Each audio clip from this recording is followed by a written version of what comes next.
Queridos ciudadanos de Israel, el 7 de octubre, nuestro enemigo llevó a cabo el golpe más terrible que se haya cometido contra el pueblo judío desde el Holocausto, pero a partir de ese terrible desastre, se levantó el tremendo poder del espíritu del pueblo y el heroísmo supremo de nuestros luchadores.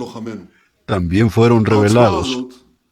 Esta es la fuerza que nos impulsa con determinación para lograr los objetivos de guerra que nos fijamos: devolver a todos nuestros rehenes, a eliminar las capacidades y militares gubernamentales de Hamás y garantizar que Gaza ya no represente una amenaza para nuestro país. En la guerra de resurrección, le transmitimos a nuestro enemigo y le transmitimos al mundo entero que cuando el pueblo de Israel se mantiene unido, no hay fuerza que pueda quebrarlo. Estoy orgulloso de ser el primer ministro de nuestra maravillosa nación, orgulloso de liderar nuestro país en tiempos difíciles. El gabinete y el gobierno aprobaron el plan para recuperar a nuestros rehenes. Esta es una guerra que no terminará hasta que se complete la sagrada misión de liberar a los rehenes. Esta sagrada misión me ha acompañado toda mi vida desde mi servicio como soldado en las FDI y durante mis años como primer ministro. Junto con ustedes, ciudadanos de Israel y muchos en el mundo, mi esposa Sara y yo oramos y trabajamos por el regreso de cada secuestrado. Pienso en ellos todo el tiempo. Sara pone todo su corazón y alma al cuidado de las familias y de los que regresan, y trabaja por ellos en Israel y fuera. Y sé que esta preocupación es compartida por todas las familias de Israel. Te prometo que cumpliremos todos los objetivos de la guerra y traeremos a todos a casa. Hasta la fecha, hemos regresado a casa a 157 de nuestros secuestrados, 117 de los cuales están vivos.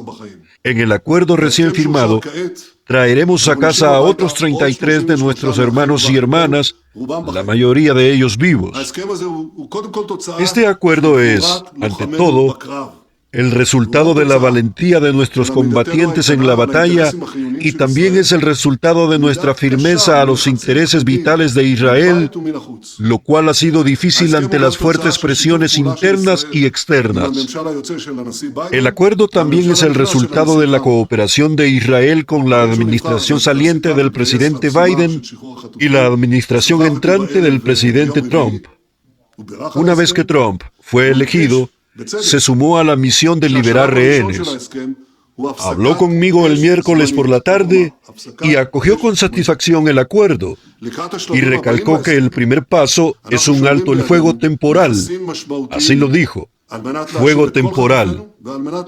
En preparación para las próximas etapas del acuerdo, mantenemos recursos importantes en nuestras manos para traer a todos los rehenes y cumplir con todos los objetivos de la guerra. En preparación para las próximas etapas del acuerdo, mantenemos recursos importantes en nuestras manos para traer a todos los rehenes y cumplir con todos los objetivos de la guerra. Tanto el presidente Trump como el presidente Biden apoyan el derecho de Israel de reanudar la guerra si las negociaciones de la fase B fracasan. Lo aprecio mucho. Aprecio la decisión del presidente Trump de eliminar todas las restricciones restantes al suministro de armas y municiones vitales para el Estado de Israel. Si tenemos que volver a luchar, lo haremos de nuevas maneras y lo haremos con la gran intensidad. Durante las negociaciones, establecí algunos principios básicos. Primero, mantener la capacidad de volver a luchar si es necesario. Durante muchos meses Hamás exigió que nos comprometiéramos de antemano a poner fin a la guerra para iniciar la liberación de rehenes. Hamás impuso todo tipo de condiciones adicionales también. Me opuse firmemente a estas exigencias y mi postura prevaleció.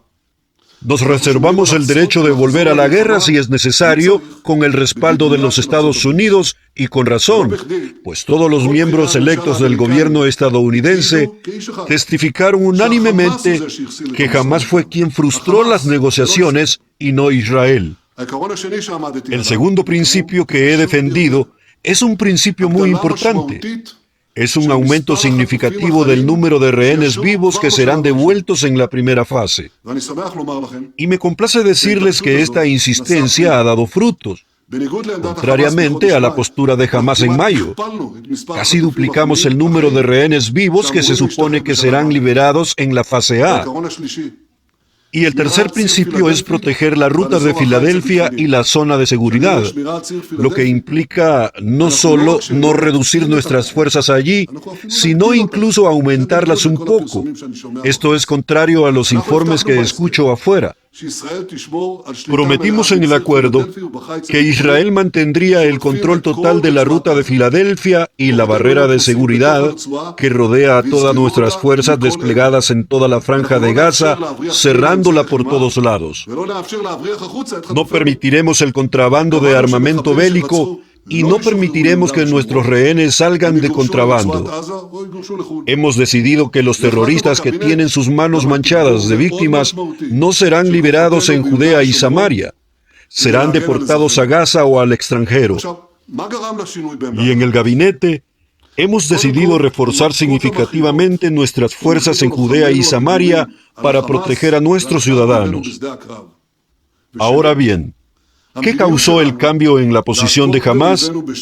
En primer lugar, Dios y los crecientes golpes que nuestros heroicos combatientes asestaron a Hamás y al resto de nuestros enemigos en el campo de batalla. Y en segundo lugar, nuestra política de atacar a nuestro enemigo en 7 frentes con una fuerza que nunca antes habían visto. Eliminamos a líderes de Hamás y Hezbollah, debilitamos al ejército sirio y actuamos en Yemen e Irán, dañando gravemente a todos. Todo el eje iraní está afectado y aún no terminamos. Como les prometí, hemos cambiado la faz de Oriente Medio y como resultado de todo esto, Hamás ha quedado solo en este combate. Y así es exactamente como se crearon las condiciones para un cambio de posición y la liberación de nuestros rehenes. Hamás acepta hoy lo que antes rechazaba. Ciudadanos de Israel, esta batalla exige acciones difíciles. Aquí se prueba el liderazgo. Considerando todos los aspectos nacionales y de seguridad, lamentablemente no puedo revelar todos los detalles aquí. En octubre 7, experimentamos un dolor terrible, pero unidos superamos al enemigo y logramos grandes avances. El mundo entero, amigos y enemigos por igual, admiran estos logros históricos. Ciudadanos de Israel, veo con emoción y con admiración la fuerza de tu espíritu. Quiero agradecerles por la confianza y el apoyo que nos brindan a mí y a mis amigos para liderar el Estado de Israel en todos estos días difíciles. Veo a nuestro pueblo en su mejor momento. Los soldados de las FDI en servicio activo y reserva, los policías, los agentes del Shabak y el Mossad, las fuerzas de seguridad y los rescatistas, los voluntarios y toda nuestra gente en cada rincón del país. En medio de la tormenta de la batalla y el horror de la guerra, abrazamos con dolor, con amor y gratitud a quienes pagaron con el precio más alto. A los familiares de los caídos, a las familias en duelo, abrazamos a nuestros heridos en cuerpo y alma, a las familias de nuestros secuestrados, a los residentes del norte y del sur que abandonaron sus hogares y estamos obligados a devolverlos a casa. Llevo a todos en mi corazón y les digo, la campaña aún no ha terminado. Nos espera una tarea larga y desafiante. No es el momento de dividirnos y dispersarnos, sino de unirnos y conectarnos. Esto es lo que nos ordena el legado de Israel, lo que nos exige la generación de la victoria. Venceremos gracias al espíritu que late en nosotros. Este es el espíritu, el de un pueblo antiguo, Un pueblo que se niega a doblegarse ante quienes se levantan en su contra. Juntos, con la ayuda de Dios, derrotaremos a nuestros enemigos. Juntos, con la ayuda de Dios, aseguraremos nuestro futuro porque hay esperanza y un futuro prometedor. Como dice el Señor, y haremos volver a los hijos e hijas a sus fronteras.